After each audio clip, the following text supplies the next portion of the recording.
Library user তোমরা যে কেউ থাকতে পারো অন রিকোয়েস্ট, মানে 6 এর পরে যদি কেউ মাস্টার ডিগ্রি পিজি করতে গিয়ে বা নর্মাল লাইফে কেউ পড়াশোনা করবে তার সঙ্গে কন্টিনিউ যুক্ত থাকতে পারে, স্টুডেন্ট হলেও কোনো অসুবিধা নেই। সেটা হচ্ছে ইনফর্ম করতে হবে আমাকে, যে লাইব্রেরিয়ানকে অ্যাড্রেস করে একটা ইনফর্ম করবে যে আমি এটার সঙ্গে যুক্ত থাকতে চাই।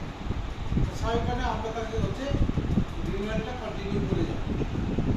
আর এটা হচ্ছে সেন্ট্রাল গভর্নমেন্টের একটা প্রয়াস, মানে যখন করোনা পিরিয়ডটা কার্যকর হয়েছিল আমাদের কান্ট্রিতে, তারপরে সেন্ট্রাল গভর্নমেন্ট চিন্তা করছে যে ওগুলো ম্যানুয়াল, মানে আমাদের লাইব্রেরির ফর্মটা ছিল সেটা ম্যানুয়াল হয়েছে।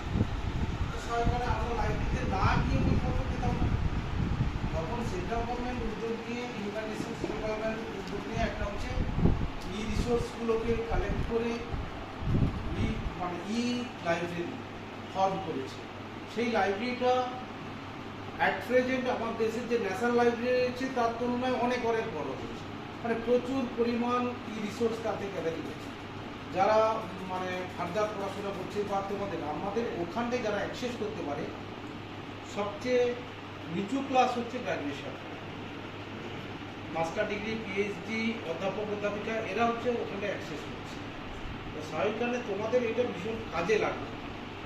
আর বাকি বিষয়গুলো যেটা আছে, এনডিএলআই বলতে একটা আছে, এনডিএলআই বলতে আমাদের আইআইটি খড়গপুর একটা ডিজিটাল লাইব্রেরি লঞ্চ করেছে।